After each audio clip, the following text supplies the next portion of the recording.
the hardest part about running a business, whether you're making kind of micro decisions for your business or macro decisions of like what business should I be doing, is the decision point of should I keep doing this and pushing and hustling, or is this something I really need to pivot away from?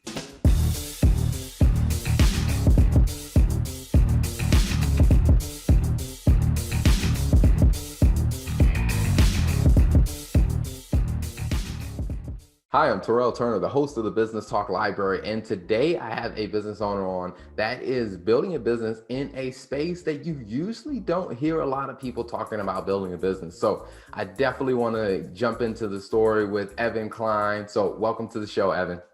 Hey, thanks for having me. Absolutely, absolutely. Now, you're building a business in the gaming space, and we're going to jump to that in a moment. But can you tell people a little bit about your background before we jump into that part of the story? Yeah, I have a strange meandering background. I actually went to school for religious studies, and I originally wanted to work in the church and become a pastor. I did that for 5 years and realized I didn't want to do that with the rest of my life, and went into the workforce and found that a religious study degree doesn't fly so well in the corporate world as you might, so got a job at Starbucks, as all good millennials do, and worked my way up to a manager position. Also became a coffee master while I was at Starbucks. Have a special black apron, and transitioned that to work for a telecom distributor, and kind of started getting my feet wet with business development, sales, marketing. I was the next youngest person at the company, was about 50 years old. So I was kind of this young buck, just kind of that they didn't really know what to do with. But by telecom distributor, maybe I should explain that. We basically just sold everything that makes the internet work. So like fiber cables, like Spectrum was our number one customer as an example. So if they're building out internet to a neighborhood, we would sell them all the stuff to make that possible. Um, Eventually, after kind of realizing, hey, and getting sick of making other people millions of dollars, I was like, hey, if I can get even a fraction of that myself, I'll be doing okay. And I quit and kind of started the whole Tokyn thing, which we can get into later. But that's the brief history of Evan post college, anyway. Got it. Now, before we jump into the story of Tokyn, like you got to explain to me, what is a coffee master?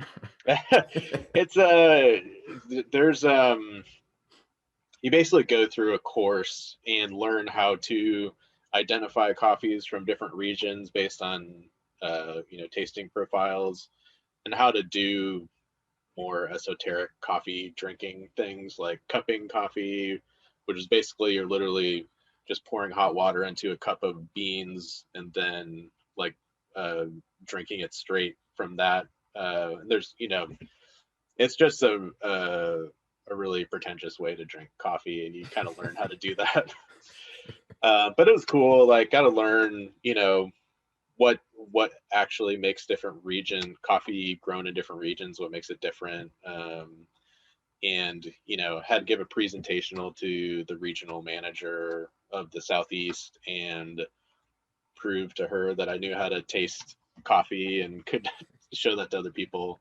And then I would there are special I forget what they're called now, but they're basically like specific Starbucks stores that have like small batch coffee basically, and you have to be a well, at least you used to. I think they might have made like remove this restriction because it's kind of hard to do, but at least at the time you had to be a coffee master to even work at one of those stores. So anyway, that's what a coffee master is. Okay, gotcha. I'm always curious. I mean, when they advertise the Arabica coffee beans, like what's the uniqueness about that? So Arabica it's more of like just a general quality standard. It really almost means nothing at this point. Basically, any coffee bean you'll be drinking can say it's Arabica, but I think at one point in the past it used to be more significant, but I think now for the most part you can kind of consume or assume all coffee you're drinking is that. Um, I I actually don't remember what it stands for. Actually, it's something about, if I remember right, it's about the what's the term, the why can't I think, like how high the elevation that the coffee is grown at. So I don't know how deep you want to dive into this, but coffee, similar to like wine and grapes, actually grows a better fruit if the growing conditions are more harsh. So, like wine, for instance, here in North Carolina, all the good wineries are kind of up in the mountains towards Asheville, because for whatever reason, like the harsh conditions force like the vines grow, like work harder to make, and that produces a better fruit. Coffee is the same. So Arabica just means it has to do with the elevation level, I'm pretty sure. Because it's actually, you can grow more coffee faster and cheaper at a lower elevation because, it's hotter, the climate's warmer, it's much more like the vines grow better, but the end product isn't as good.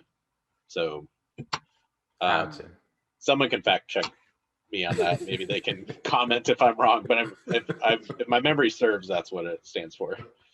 Gotcha. See, everyone, that's why you need to subscribe. You get these random facts that you didn't know you were going to learn about coffee. You came because you were going to learn about, this awesome token business in the gaming industry, but we gave you a little bonus for the coffee. So There you go. now moving on to token. So, can you help people understand, what is token? Yeah, so Tokyn is an app that makes it easy to find and play board games with your friends. And so I have to clarify, we are in gaming, but we're specifically in like tabletop gaming. So if you're just listening to this audio, you won't get this, but I have a bunch of board games like right behind me. Um, and so, and I often have to reiterate, board games, tabletop games, think like Yahtzee or Monopoly or poker or those kind of things. So what we found, and we can dig into this more perhaps, but the number one problem in the tabletop world is people have trouble finding other people to play games. And it's not necessarily surprising in our world today. It can be difficult to just take a couple hours and match up with some other people to find them to play or just hang out, period. But then if you want to do something specific like play board games, uh, that can be hard. So we created a solution that makes that easy.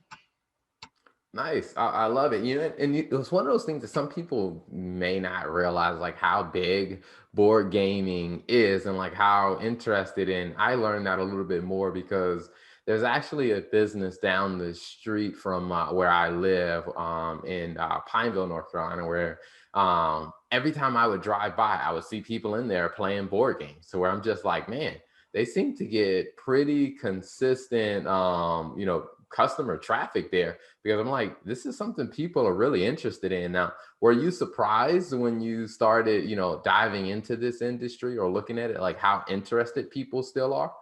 Yeah, it's fascinating. So my favorite, so that my I have two favorite statistics that kind of show how big the industry is. So the first one is, if you're familiar with Kickstarter, which I'm sure you are, and anyone in your audience, it's a crowdfunding platform. People can put creative projects up on there. They, I don't know how much money they do per year, but it's in the billions. I'm almost positive. But board games on Kickstarter in 2019 raised, across all board game tabletop projects, raised $180 million. And then in 2020, that jumped up to $230 million, I'm pretty sure. It's the only category on Kickstarter that's growing double digits year over year. And it makes up 1/3 of Kickstarter's revenue and is their single largest category on Kickstarter.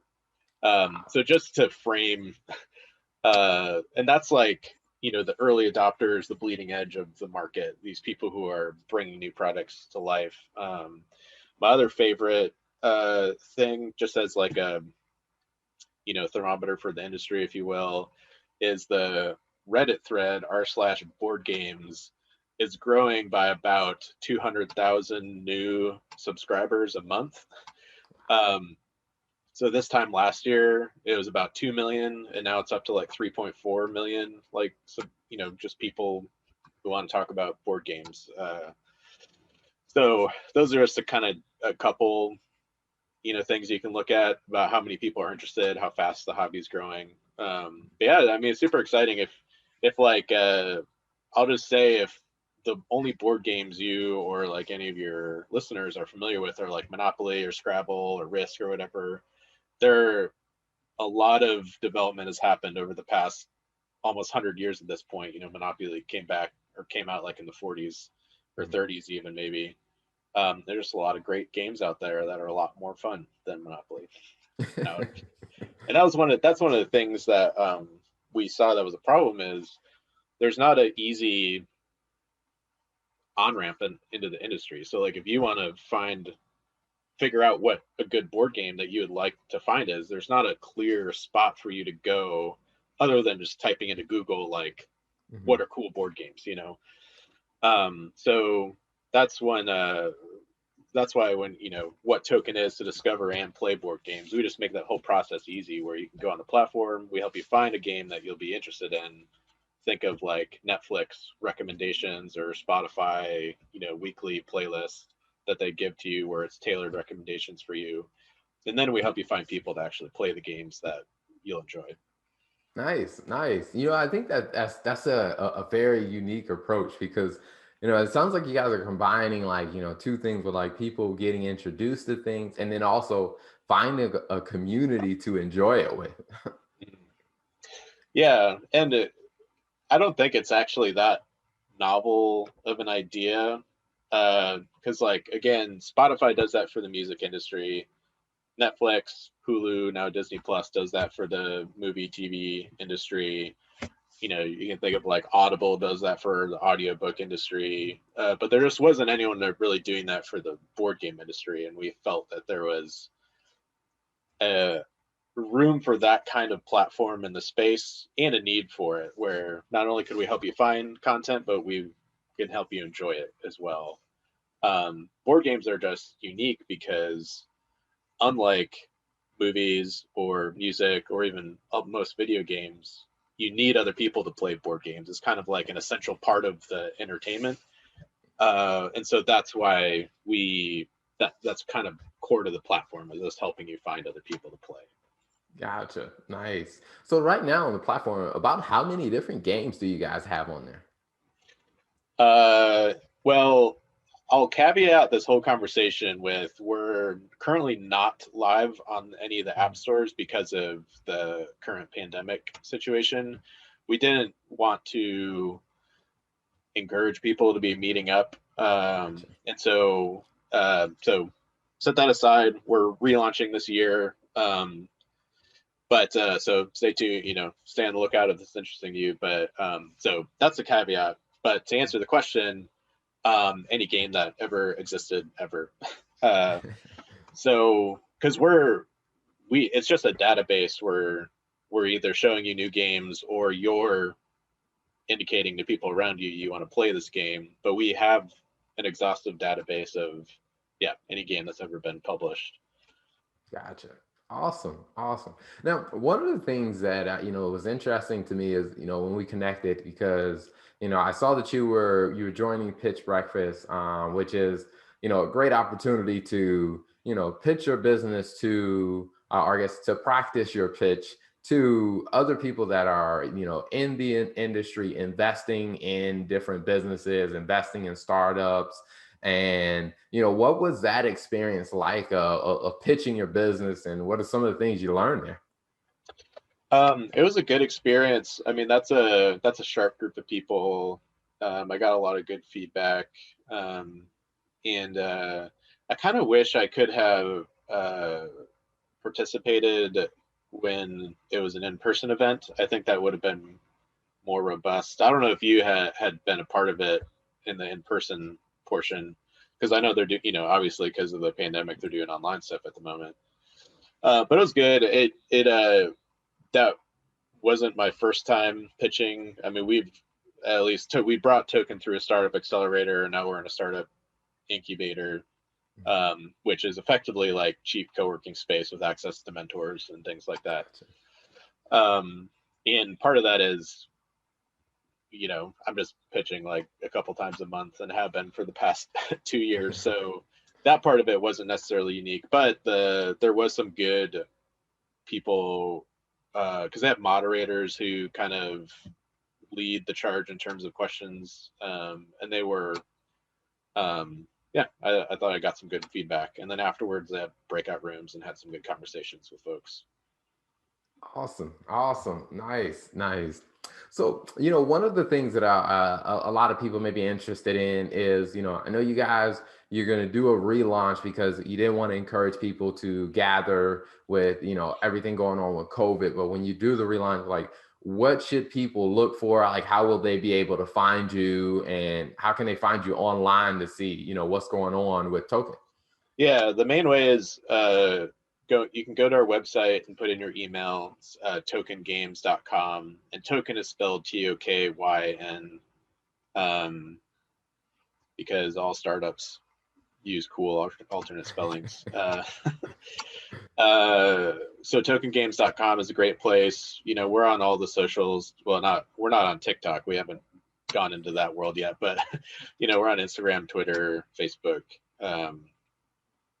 So those are all great places. But yeah, the website and putting an email is probably the best way to, if you really want to just stay connected and here when we relaunch.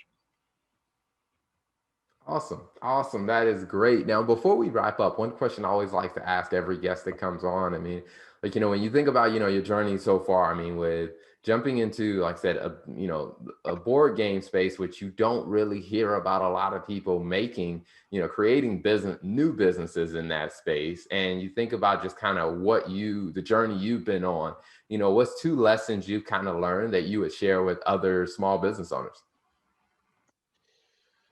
Yeah, I think the 2 that come to mind initially are, and they're somewhat related. So the hardest part about running a business, whether you're making kind of micro decisions for your business or macro decisions of like, what business should I be doing, is the decision point of, should I keep doing this and pushing and hustling, or is this something I really need to pivot away from? And that's like I think one of the hardest tensions of being a business owner or an entrepreneur, because Aaron Chevsky, I think his name is, he's one of the founders of Airbnb. He has this saying that I love and latch onto a lot, which is, the most successful entrepreneurs are the ones who try the longest. Where there is a sense where you just have to put in the hours and the work and push through, but also some of the most successful people are people who are quick to say, this is a bad idea, I'm going to move and do something else. And I think figuring out what is the correct thing to do, like push through even though it's hard, or realize it might be hard because it's a bad idea, so move on to something else. That's not even like great advice on how to answer that question, but I think acknowledging that is a tension that you really have to learn how to wrestle with and get good at, is just the first piece of advice. And the second one, I think, it helps, especially if you haven't started a business yet, or even if you're already in one, thinking from the beginning, like, what kind of business do I want to be running? Do I want it to be a small business that's local? Do I want it to be statewide? Do I want to be national? Do I want to be global? Kind of like thinking of the size you want it to be. So, because that in and of itself will help direct what kind of business you start. Like, I don't know if that's making sense exactly, but like for me with Tokyn, from the very beginning, I wanted a business where I could I had the potential to touch every person in the industry and help them in some way, which I originally thought that was just designing a board game. Literally the most simple version of being in the board game industry is like, hey, make a game. But then that's a much smaller idea, and I realized that, and I went through multiple iterations over a course of 4 years before I arrived at what Tokyn is today. But all to say, like, uh, I've seen people get in tough spots because they start a business and weren't really sure what, like, it wasn't actually what they wanted, the kind of business they started. Like, it was either too small or too big than what they wanted, and that's not like a very succinct piece of advice, but um, I just think, yeah, having a little more forethought and thinking ahead of time can be helpful in terms of like what kind of business do you want. Yeah, no, I think that makes a lot of sense because that is something I've seen a lot of people run into where they start a business and they say that, hey, you know what, I want this business to be a multi-billion-dollar business. And then you look at kind of like the business you're in, the market size won't get you to a billion. Yeah, right. Yeah. And I think that's yeah, so the more succinct way to say what I was trying to say is it's really like design thinking is kind of the school of thought around it, is not just kind of bumbling your way around, but actually designing kind of the business or designing the path of life moving forward. And yeah, being thoughtful and realistic about it, because yeah, I started trying to design a board game because I was like, this is the way to make a business in the industry. But then I was like, this, after kind of doing some reflection analysis, I was like, yeah, this actually has a very low chance to be a profitable business. And so then pivoting to something else. But I think often people don't take the time to step back and be thoughtful about that. Gotcha. Yeah, I think that is a unfortunate reality that a lot of people don't. But thanks for definitely coming on the interview, and thanks for even sharing that advice, because that's something that you really don't hear a lot of people tell people, like, hey, you should think about this, because you often hear people say, oh yeah, everyone should start a business, you should jump in, but that's something important to think about, what Evan said. So definitely thank you for everyone watching and listening. And again, I mean, you heard, business advice, and you got a tutorial on coffee, which is something that, that's unique. You didn't expect it. I didn't expect it either, but I love it. So Evan, thank you so much for coming on the show. Thank you, Terrell. Thank you for tuning in to the Business Talk Library. If you like our content, be sure to follow us on social media. And if you want to see more of our exclusive content, you can subscribe and become a member on patreon.com/Business Talk Library. Hey, the Business Talk Library is the place where business makes sense.